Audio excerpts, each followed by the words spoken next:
Welcome to the AFR Saints channel, where we provide you daily content on your favorite team, the New Orleans Saints. Do us a favor and hit that subscribe button. Be sure to leave your comments below and smash that like button. Who dat? Todd McShay has put out his latest big board, the top 32 prospects in the draft class. Now that there's only 2 college football games remaining, tonight's Texas Bowl, and then, of course, the national championship game. And there's not a lot that's changed. Derek Stingley is still 4th overall on the big board from Todd McShay. He's got to Aiden Hutchinson from Michigan, number 1. Kayvon Thibodeau, number 2. Evan Neal, the offensive tackle from Alabama, remains 3. Stingley still in that same spot at 4. So not a whole lot of changes. Kyle Hamilton, the safety from Notre Dame, is 5th. The one big riser there in the top 10 is the wide receiver, Jamison Williams from Alabama, who's up from 10 to 6, which it's kind of amazing if you watch that Rose Bowl and you realized there was no Garrett Wilson, there was no Chris Olave.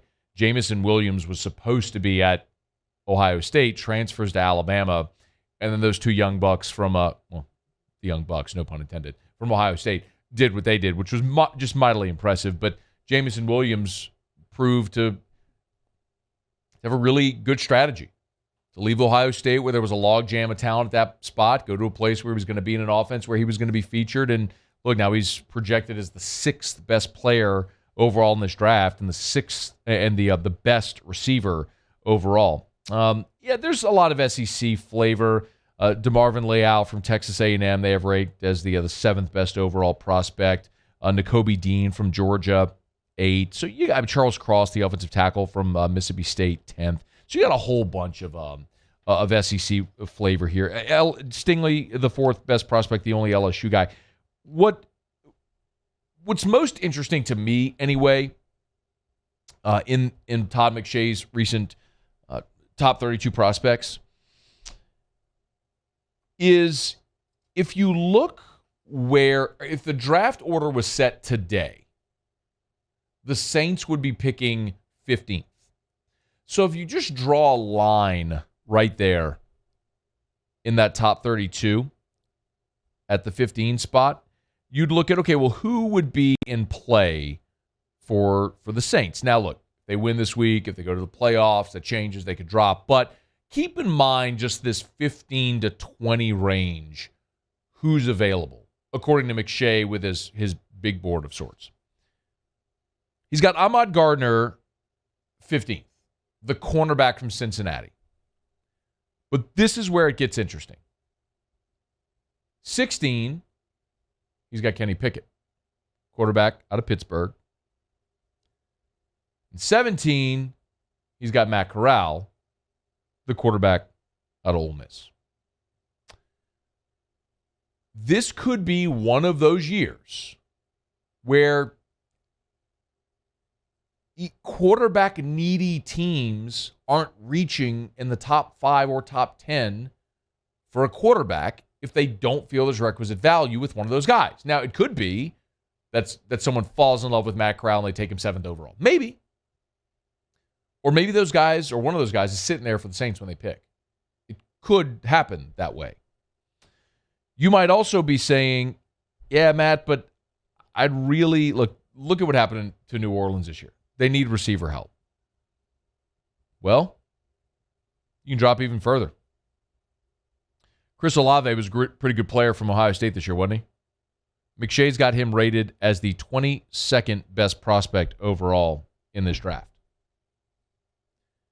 In Olave 22, he's got Jahan Dotson from Penn State at 24. Traylon Burks from Arkansas, the big body wide receiver, has got a 29. My point is, there is going to be so much value in this draft for New Orleans picking in the second half of round 1, because it's a rare draft where, yeah, look, you've got the elite offensive tackle in Evan Neal. You got the pass rushers with Kayvon Thibodeau and Aiden Hutchinson. You got the lockdown corner in Stingley.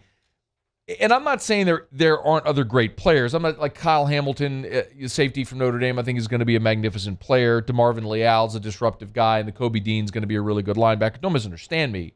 But do you really think there's that much difference with Garrett Wilson at 9 or Chris Olave at 22? I mean, I think they're both magnificent, but I'd take either one of them if I need a receiver. And if I can get one in the second half of round 1, I'm good with that. I think it's just one of those years where normally fans look at a draft, and especially where you are, where the Saints are, where you're in sort of this purgatory, right? You're not bad enough to have a really good pick, but you're not good enough to really be a contender. It's like when the Saints have those back-to-back-to-back 7-9 seasons, and you're constantly picking right there in that 13 to 15 range. And that sucks. It just does, you know? But this is one of those years where maybe the Saints win this weekend and they get some help and they sneak into the playoffs and they pick somewhere in that 18 to 20 range. Or maybe they lose and they end up in the top 15 or right around 15. But either way, I think this is a draft where you see it, and it's rare, but you see it where you're going to have tremendous value in the second half of round 1 and beyond in this draft. The Saints may not have to be super eager to trade up in this draft.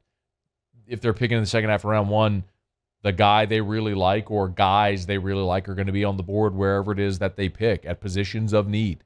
So I'd love to see him keep winning. I'm not worried about their draft slot this year in particular.